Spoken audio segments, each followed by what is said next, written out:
ndibuka imyaka imwe ashize imyaka nari ndi ahantu i Mombasa, hari turi kuri plage ku nyanja, I think ni Indian Ocean. Hanyuma baratubwira ngo turaza gutembera, ngo tutayivinge tujye munsi y'amazi, ngo turebe amafi, ngo bamo amafi meza cyane. So icyo gihe rero ntabwo amazi twari dufitanye relationship nziza, nari mfite trust issues mu bijyanye no koga. So ndavuga ngo rero njye ntabwo nabijyamo, ntabwo najya munsi y'amazi, ntibishoboka. Amazi sa ntwaye bimeze bite? Bakomeza baranyemeza ati tugomba kugenda, hari amafi meza n'ibiki, ngo hari ibintu turi buze kwambara mu maso bituma dukomeza guhumeka. Ndababwira ntabwo nshobora kubikora. Noneho umuntu watuguidingaga arambwira ngo wowe ntugire ikibazo, trust me. Akoresha iryo jambo ngo trust me. Aravuga ngo wowe turaza uze komeza ujye inyuma yanjye, niwumva ugize ubwoba cyangwa se wumva wowe ufate, nushaka gufata ukuguru cyangwa ufate, ariko tuze kujyana gitaza kuyobora. Ambwiye gutyo numva ngize nk'amahoro, mpita numva ahubwo n'ibyo bintu tugiye gukora ni byiza kubera ko mbonye umuntu trusting. So biranezeza iyo ataza kubivuga, iyo ataza kuba umuntu wiyemeza avuge ngo trust me, you can trust me, ushobora kunyizera, ngiye turi kumwe munsi y'amazi, sinshobora gukureka ngo ruhame. Ibyo byatumye mbakurikira. Na mu bintu twambaye sinabwo nzi amazina yabyo, hari ibyo nyine kugira ngo kuko udashobora guhumeka munsi y'amazi wambaraga ikintu gipfuka amazuru n'akanwa, ariko nta pompe yari ihari, za pompe za oxygene, ahubwo itiyo yarazamukaga ikajya hejuru y'amazi kubera ko ntabwo hari profondeur nini cyane. So iyo tiyo yakururaga umwuka uva hejuru akaba ariho duhumeka. Mu yandi magambo, uko wabaga uri kugenda kose wagomba kumekinga sure ko ako gatiyo karenze amazi kugira ngo ushobore guhumeka.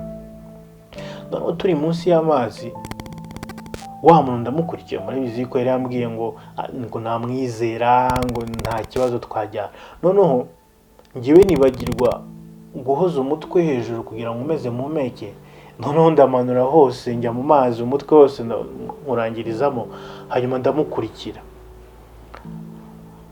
Mu by'ukuri ntabwo ndi kurohama, ariko ndimo ndabura umwuka. Noneho aza gustopa, arambwira rero, nubwo bwose nakubwiye ngo unyizere, nubwo bwose nakubwiye ngo nugira ubwoba umfate n'ibiki, ariko ngewe nta kintu nshobora kukumarira niba udashobora gufata umwuka wo hejuru ngo uhumeke. Muri magambo nakuguidinga, naguprotectinga, natuma hatagira ikintu kigutwara, ariko as long as udafite umwuka uturuka hejuru ntabwo ngiye nshobora kugira icyo ngufasha. Nibutse inkuru byese binyigisha about trust.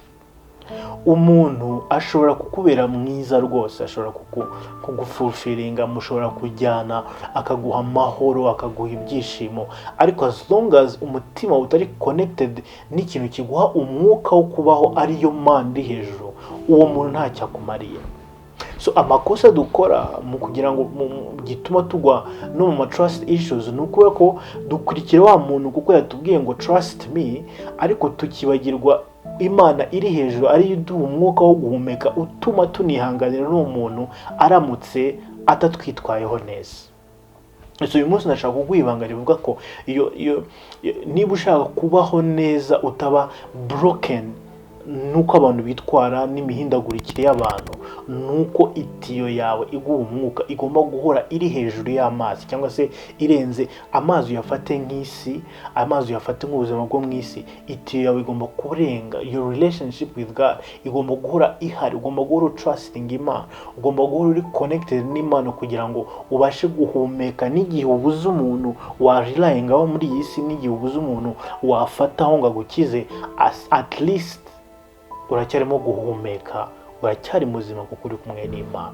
So icyo Imana ishaka ko tumenya uyu munsi ni ukugira ngo first of all tunganya your vertical relationship mbere yuko utangira gushakisha the horizontal relationship. iyo ufite vertical relationship, iyo mvuga vertical relationship ndavuga relationship yawe n'Imana, ntabwo bivuze ko abantu batazaguhemukira, ntabwo bivuze ko utazaba disappointed, ntabwo bivuze ko utazaba broken, ntabwo bivuze ko utazaba hurt, ariko ntabwo uzaba muri consequence nka wa muntu udafite aho ahuriye n'Imana. Niyo mpamvu rya jambo ryo muri Yemere rivuga ngo biguhindukira umuvumo iyo wizera umuntu ariko ugatera Imana umugongo. Kuko reka nkubwire, n'umugabo wawe mugendana, n'umugore wawe mukundana, mugahekana, mugasekerana, nyuma y'imyaka 2 hari umunsi uzabyuka ukamuyoberwa, akavuga ngo uyu niwe muntu nakunze, uyu niwe muntu nakurikiraga, uyu niwe muntu na postinga ngavuga ngo niwe mugabo w'igitangaza ku isi. Ariko se niki kizatuma utamudivorsa, ugakomeza kumwihangana, ugakomeza kumukunda kubera intege nke? Nuko ufite ahandi uvoma imbaraga. Abantu benshi bajya muri relationship bashaka imbaraga muri uwo muntu. Don't go into a relationship ushaka fulfillment kuri uwo muntu. Umuntu ashobora kuguha fulfillment y'agahe gatoya, ariko ejo n'ejo bundi ashobora guhemuka. Atari uko ari umugome, atari uko ari umuntu mubi, ariko kubera ko ari umuntu, kuko nawe aragukeneye. Uko wumva ko umukeneye, uko wumva ko ukeneye fulfillment iva kuri we, niko nawe abagukeneye. So trust issues zibaho igihe umuntu afite expectation nyinshi ku muntu, ari we ashingiye ibintu byose. And that's what we see every day. Niyo mpamvu mfite impungenge zikomeye ibi bihe turimo, abantu nibatamenya Imana, nibatamenya ubutumwa bwiza, people are going to go into a dangerous situation mu buzima bwabo.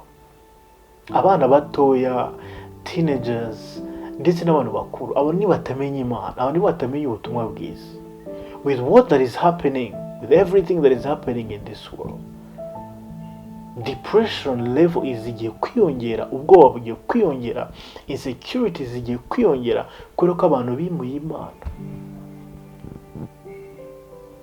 Kubera ko umuntu ku giti cye ntabwo afite ubushobozi bwo gukombla vide iri mu mutima wawe. Mu gitabo cy'umubwiriza niho havuga ngo Imana yashize ibyifuzo by'iteka ryose mu mutima w'umuntu. Umuntu uri temporaire upfa ejo, ni gute ya fulfillinga desires z'iteka ryose riri mu mutima wawe? So you need God. Hari umuntu uvuga ati ariko Arsene tubwire Imana turayizera, Imana nta kibazo, ariko tubwire umuntu bimeze guteka nk'ubwire. Ntabwo ndi umu therapist, ntabwo ndi umu psychologist, ariko reka nkubwire, don't try gushaka gukemura ikibazo cya trust na mind n'umutima ngo bikemuze ibintu byo mu isi wirengagije Imana. Kuko Imana niyo yaremye uwo mutima, Imana niyo ishobora kwifixinga. Iyo ufite imodoka hari pane igira ukaba wayikemurira. Iyo moteri ishyushye ntabwo urinda ujya muri garage, ufungura kapo ukongeramo amazi ukamenya ikibazo. Iyo ufite ubushobozi bwo kureba mu mavuta niba yashize, niba yagamanutse, ukajya ko hari udupane ugira n'ipine ishobora gutoboka wenyine ukayihindura. So hari pane zimwe ziba ku modoka ukaba wazikemuza imbaraga zawe, ariko hari ibindi biba ku modoka bikaba ngombwa kwisubiriza kuri wa muntu ushoboye kubikemura. Bibaye bishoboka wayisubiza naho iyo modoka yakorewe, kuko niho wizeye cyane ko bashobora gukemura ikibazo iyo modoka ifite. Ntabwo ari ibibazo byose, ntabwo ari mental problems zose zizakemurwa n'aba psychologist. Ndababwiza ukuri, ntabwo ari ibibazo byose by'umutima bizakemurwa n'abajyanama. Hari ibyo uzagenda babikemura, hari ibyo uzagenda rwose bagufashe, ariko umutima ugomba gusubira kuri nyirawo wawuremye, niwe ushobora gukemura. So iki kibazo cyo kutizera abantu, the best person washobora kuguha igisubizo no gukira nyako ni Imana yonyine. Kuko igisubizo, niba ufite ikibazo cyo kuba wizera abantu cyane, cyangwa se utinda kwizera abantu, cyangwa se wikanga abantu, ufite ubwoba cyangwa isoni n'ibiki, ni byiza gusubira ku Mana. Ushobora no kwibaza ukavuga ngo wenda nta kibazo ufitanye n'Imana, urasenga, uririza, usoma ijambo, nta kibazo ufite. No way. Go back to God. Adamu na Eva bamaze kumara igihe kinini bagendana n'Imana, Satani yinjiye ashaka gusenya relationship. Mu gice cya 3 cy'itangiriro, Satani araza yegera Eva aramubwira ngo bimeze bite se, bimeze bite, Imana yanyu imeze gute, aho Imana yatubwiye ngo ntituzagiye kuri kiriya giti. Satani aramubwira ngo Imana yababeshye, kuko irabizi yuko nimurya kuri kiriya giti ngo muzamera nkayo, muzahinduka mumere nkayo. Muzigiye trust itangira gupfira, ni igihe hatangiye kuzaho doubt, hatangiye kuzaho ko umuntu, kuko ikintu cya mbere breakinga trust ni ikinyoma, ni ukubeshya. Kimwe gitaha tuzavuga ku buryo kuko ndimo ndavuga kwizera mu kwizera, ariko ushobora kwibaza ngo se ninde nakwizera, ni iki nareberaho kugira ngo mvuge ngo uyu muntu no kwizerwa. Ku cyumweru gitaha tuzavuga uburyo waba umuntu wo kwizerwa, kuko niba ushaka kumenya uwo wakwizera, banza ube uwo kwizerwa. So mu bintu rero bituma umuntu atakariza undi icyizere ni ukubeshya cyane. So Satani yararebye aravuga ngo ni gute na breaking a relationship iri hagati y'Imana n'aba bantu, nuko ngomba kwemeza umwe yuko mugenzi we yabeshye. You see, so aragenda abwira Adamu nawe barabwira ngo Imana yababeshye, kuko irabizi ko nimurya kuri kiriya giti muzahita mumera nkayo. Adamu ati, Eva ati, kumbe tujyana n'uyu muntu, tuvugana n'uyu muntu, dusabana nawe kandi atubeshya, afite ibyo aduhisha, afite ibyo adashaka ko tugeraho. Bituma bagwa muri uwo mutego wo kumvira Satani, kubera ko yamaze kubemeza yuko Imana yababeshye. Mu yandi magambo, batakariza Imana icyizere, basanga yuko fulfillment yabo itari gusa mu kusabana n'Imana, ahubwo baramutse bariye no kuri kiriya giti babona umunezero urenze uw'Imana yabahaga. Baragenda barya kuri kiriya giti. That's how we break the trust. Uzarebe abantu bose batakarije icyizere byahereye kuki? Nuko wagize doubt mu mutima wawe, ukaba utabareba nk'uko wabarebwaga. Byatewe n'iki? Nuko in one way or another wasanze ko uwo muntu atari uwo ubona, cyangwa se the person doesn't seem to be who you see, cyangwa se uwo ubona siwe utangiye guhishurwa, cyangwa se ibyo utangiye kubona bitandukanye n'ibyo wamubonaga. Umuntu wabonaga ari umuntu mwiza, wabonaga ari uwo kwizerwa, wabonaga afite urukundo, ariko hari ibindi bintu utangiye kubona bitandukanye n'ibyo wari usanzwe kumubonaho. Aho ngaho niho hatangira kuza doubt, hanyuma doubt ikaviraho kuba umuntu udashobora kumwizera. This is what happened. Kandi nta nicyo twakora ngo tubuze abantu kuba bo bagomba kuba bari bo. Niyo mpamvu mabwira trust yacu igomba kujya ku muntu udashobora guhinduka, niwe Imana yonyine. So you see, niba trust issues ziterwa no gushidikanya kugaterwa nuko ubonye umuntu yahindutse, cyangwa se abeshya atari uwo ari we mu by'ukuri, urumva rero biragoye ko wakwizera umuntu, biragoye ko wakwegera umuntu. So how are you going to do that? Reka ubanze uhindukire wizere wa muntu udahinduka, ushyire ibyiringiro byawe kuri wa muntu utabeshya, utazagutera gushidikanya. Hanyuma njyewe nimbikora nkizera Imana, nawe ukizera Imana, hari ikintu tuzaba duhuriyeho rero. Ntabwo njyewe nawe tuzaba turi abantu bizerwa, ariko tuzaba duhuriye ku kintu kimwe, ko twembi turimo kwizera Imana. hanyuma ninjya kugutrustinga, I will not trust you because you are trustworthy. I will trust you kubera ko at least nubwo utari umwizerwa wizera Imana. Nawe uzantrustinga ukavuga ngo nubwo Arsene nzi ko ari umuntu nk'abandi, ariko I trust him kubera ko I trust him for trusting God. Amen.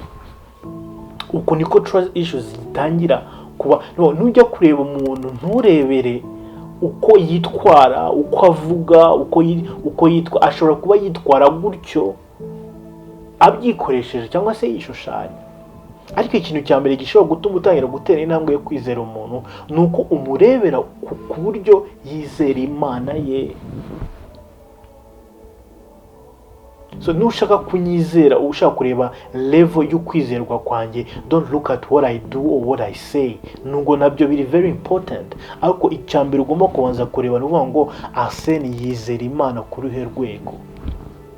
Kuko niba yizera Imana n'umutima we wose, imvugo ye izagenda ihinduka, ibikorwa bye bizagenda bihinduka, nacumura azihana, nankosereza azansaba imbabazi. Mbese impamvu izatuma mwegera nuko yizera Imana. Murabyumva? So rero ikintu cyabaye rero, bamaze gutakaza icyizere Imana, bamaze kurya kuri kiriya giti, Imana rero yaragarutse ije kubasura nk'uko yari isanzwe ibasura. Biravuga ngo bumvishe imirindi yiwe ngo barirukanka barahunga. This is what happens if the trust issues. Nuko icyambere ugira ubwoba, ikintu cyose uragitinya. Ya mirindi yazaga kubasura buri munsi, bakishima bakaba excited banga ngo Imana iragarutse ije kutunezeza. Iyo mirindi ihindutse, ikintu kibatera ubwoba. Si uko Imana yahindutse, ahubwo nuko ari bo bahindutse. Trust issue yamaze kwikubitamo. Bagira ubwoba.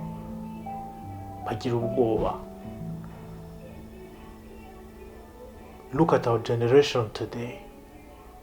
Ibintu byose ni ubwoba. We don't trust ibyo tubona. We don't trust our education. We don't trust our government. We don't trust our friends. We don't trust, kubera ko ibintu byose ni ukwikanga. Iyo umuntu akugiriye neza ntabwo uvuga ngo se arimo kungirira neza kubera iki, buriya hari ikintu ashaka. Iyo umuntu aguhamagaye agusuza ati ya ndabizi yampamagaye nuko abashaka kumuha amafaranga, ngo ntabwo umuntu ashobora kuguhamagara just kuba gukumbuya, nkumbura iki.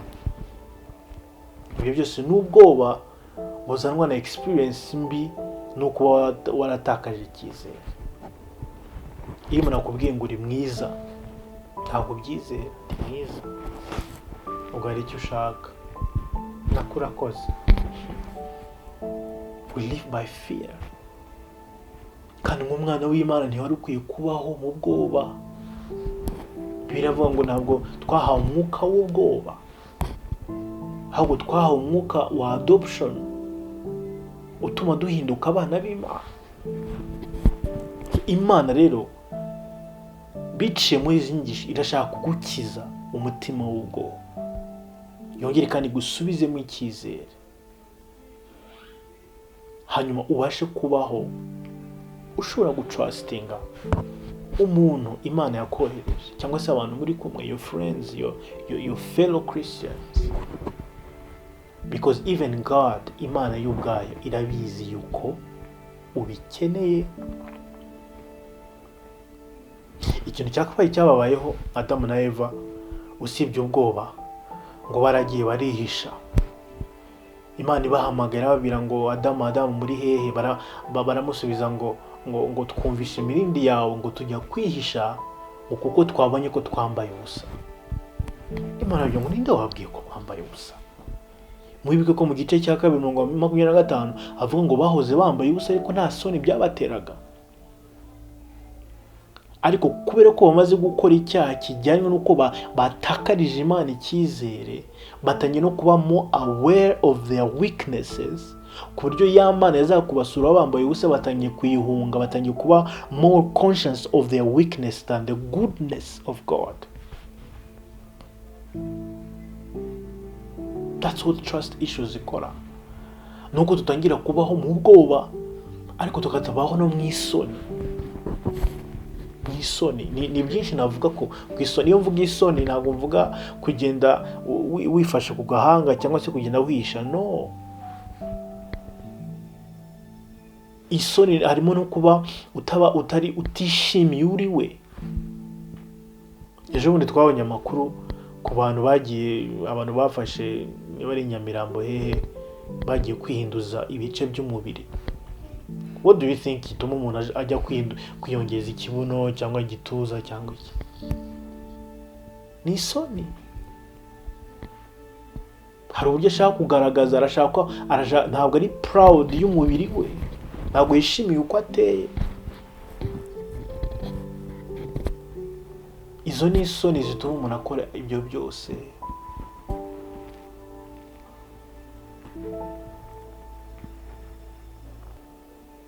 So nujya kwibaza rero ubwoba buterwa n'iki? Izo soni, iyo shame iterwa n'iki? Uzasanga biterwa na trust issues. Kuko iyo wizera umuntu ntabwo uhisha intege nke zawe. Actually ikizakwereka yuko wizera umuntu by'ukuri nuko utagira isoni zo kugaragaza intege nke zawe, cyangwa se nakoresha amagambo ubwambure bwawe. So rero ubwoba n'isoni nibyo bintu, nizo symptoms zigaragaza iyo umuntu afite ikibazo cya trust issues. Mu gukemura trust issues actually turimo turakemura ikibazo cy'ubwoba n'isoni, kuko nibyo bigaragaza ikibazo cya trust issues. Intego ntabwo ari ukubwira umuntu ngo ujya kwizera abantu, ufite ikibazo niba utari kwizera abantu. Ufite ikibazo niba ubayeho mu bwoba, niba ubayeho mu isoni, shame, yaba ibyo wakoze cyangwa se ibyo abantu bakuvugaho, bakuziho, uko abantu bagufata, uko abantu bagutekereza. Ibyo byose nibyo bigenda bigacokinga your ability to trust. Ugahita umera nk'umuntu udafite oxygen kubera ko ntabwo uri gushobora kwizera. Niba uganirije umuntu ukavuga ngo se, ukareba uko akureba ukavuga ngo sinzi niba arimo kundeba cyangwa arimo kunyumvira ubusa, ese arimo arandeba gute? Mu bintu bituma umuntu adakira iyo ndwara ya trust issues ni ukubera ko dutsimba ibintu tukabihisha. We don't want to be vulnerable. Kavuga ngo ni pastor, nimvuga ko nakoze mfite zira ntege nke, abantu bazamfata gute? Niba ndi pastor ngomba gukomeza rero guhisha no kwihagararaho no kugaragaza ko nta kibazo mfite, but I'm dying inside. Uyu munsi muri Amerika 30% y'abapasiteri bariyahura. Statistique niko imeze, 30% y'abapasiteri bose muri Amerika baziyahura. Why? Nuko bari muri environment itabemerera kuba vulnerable. So if you are struggling with fear and shame, aribyo bituma ugira trust issues, may God give you the strength of being vulnerable. Nuko tubabwira, ushaka kutwandikira, ushaka kwegera umuntu ukamuganiriza, ukamubwira, ukugenda ugaragaza, ukugenda uvuga, ukugenda usora ibikurimo, ukugenda admitting, uvuga ngo I'm weak, I'm struggling. Ni kugenda iyo niyo nzira ikwinjiza mu gukira kwawe. Murabizi yuko agakiza dufite uyu munsi twakijijwe kubera intege nke za Yesu. Izo soni Yesu yagiye kugaragaza ku musaraba nizo zadukijije. Salvation came through weakness. Reka mbasomere iryo jambo. Abakorinto igice cya 1 umurongo wa 25 biravuga ngo, kuko ubupfu bw'Imana burusha abantu ubwenge, kandi intege nke z'Imana zirusha abantu imbaraga. Wasoma umurongo wa 27 bavuga ngo, ahubwo Imana yatoranije abaswa bo mu isi ngo ikoze isoni abanyabwenge, ngo kandi yatoranije ibinyantege nke byo mu isi ngo ikoze isoni bikomeye. Ushaka kwikanga intege nke z'Imana ni izihe? Impamvu Abagiriki, Abakorinto batendaga kwizera Imana nuko ntabwo biyumvishaga uburyo umuntu gukubitwa akambara ubusa ku musaraba ari byo byahinduka inkomoko y'agakiza k'isi yose? Bumvaga yuko at least niba Yesu yari Mesiya agomba gukiza abantu, yagombaga kuza agakuraho ingoma, akarwana, agashoza intambara, ibihugu akabifata, agakuraho Abaroma, bakavuga ngo yeah, this guy is a hero, ni intwari. Ariko bagiye kureba abantu batipe baramufashe, baramukubise, bamujyanye ku musaraba, bamwambitse ubusa, arapfuye. Hanyuma mukaza kutubwira ngo ubu nibwo butumwa bwiza. Niyo mpamvu hejuru avuga ngo Paulo avuga ngo ijambo ry'umusaraba ni ubupfu kubarimuka, ngo ariko kuri twebwe ni imbaraga y'Imana. So ndimo ndababwira ngo Imana yadukirishije intege nke zayo. Gukubitwa kwa Yesu, ubwambure bwa Yesu nibwo bwatuzaniye agakiza. Mu yandi magambo, there is salvation in vulnerability. Mu kwexpose intege nke zawe, mu kwemera intege nke zawe ukazigaragaza, ukaba real, ukaba wowe, niho harimo agakiza kawe. Mu Baroma haravuga ngo twakijijwe, ngo urupfu rwa Kristo ngo rwadukijije umujinya w'Imana, ngo nkaswe noneho his life, ubugingo bwe niwe uzarushaho kudukiza. Ibaze agakiza duhagazeho gashingiye ku ntege nke gusa, ariko izo ntege nke, urwo rupfu rwa Yesu nirwo rwaduhesheje agakiza. Mwene data rero, uyu munsi sinifuza kuvuga ibintu byinshi, ubutaha nzakomerezaho. Trust issues yabaye broken nuko Adamu na Eva bumvishe yuko Imana ishobora kubibabeshya. Bamaze kwica uwo mubano wari hagati yabo n'Imana, ikintu cyagaragaye n'ubwoba n'isoni. So when we are dealing with trust issues, turimo turadealinga n'ubwoba n'isoni, kandi Imana irashaka kudelivaringa, Imana irashaka kugukiza ubwo bwoba bwa buri munsi, kandi Imana irashaka kugukiza isoni zo kubutikirira icyizere, uhora wikanga, wibaza ibyo abantu bagutekereza nuko bakubona. Hanyuma uburyo bwo gukira ni iki? Nuko udahisha intege nke zawe, uba vulnerable, ukagira uwo ufungurira umutima wawe. That's why the church is very important for you. Church ntabwo ari ahantu ho kuza kwiyobereka, kuzamura amaboko ukaramya Imana uhisha ibintu. Church ni ahantu ho kuza gufungura umutima wawe. Amen. Ubutare tuzavuga uburyo umuntu yaba umwizerwa, kugira ngo noneho tubashe kuba abantu bashobora kwakira abandi. Kuko nubwo ufite trust issue, Imana iraguhamagarira kuba trustworthy, kugira ngo uzabashe kubona umuntu wakwizera, nuko nawe uba umwizerwa. Nimba umwizerwa n'undi muntu akaba umwizerwa, bizanyorera kuba naza nkafunguka umutima wanjye nabasha kumbwira. Imana ibahe umugisha. Niba wifuza kubona umuntu mwaganira cyangwa se wasengerwa mu buryo ubwo ari bwo bwose, watwandikira, hanyuma tugahita tugusubiza, tukaguha na contact kugira ngo tubashe gufashanya ndetse no kubana hamwe. Imana ibahe umugisha kubwo gukurikira ijambo. Reka twongere kandi tubonane ubutaha dukomeza kwigana ijambo ry'Imana. Imana ibahe umugisha.